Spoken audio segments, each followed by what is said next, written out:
ตกวังคำน้ำเกี่ยวเที่ยวถนอมหนาวจองเอาเอาเอาเอาเอาโอ้ยกำมันมาแล่นตองแสนสีเว้นกะบ่ฟังเพิ่นยังว่า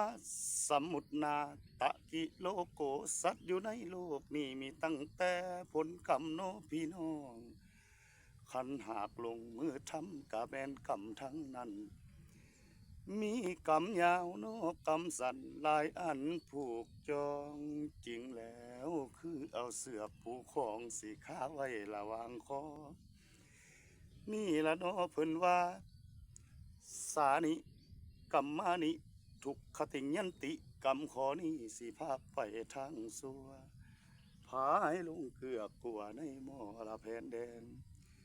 บ่แม่นลำตั้งแกงโนตั้งแกงหาว่าดอกเด้อลุง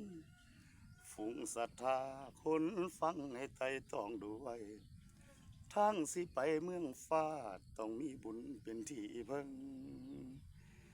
ลุงเอ้ยลุง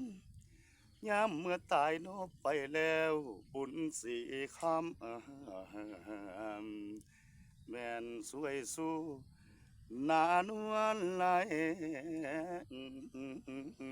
โอ้โอ้โอ้โ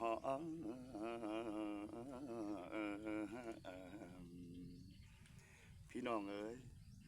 เพิ่นว่าบุญนี่บ่มีไผปันแจกมันบ่แยกออกได้คือไม่พากลางดอกนะคือจังเฮากินข้าวเฮากินเฮาก็อิ่มมันบ่ไปอิ่มท้องเขานั่นผู้บ่กินซะแล้วโอ้ย บ่มีบ่มีแนวนั้นพี่น้องเอ้ยลำก้อมเจ้าของพอให้เซาเมื่อยฟังให้มันเป็นศีลเด้ออย่าสุฟังให้มันเป็นศีลนะเนี่ยได้ดีก็เก็บเอาคันบ่ดีก็ทิ่มใส่ไฟไหลใส่น้ำไปซั่นล่ะว่าเอา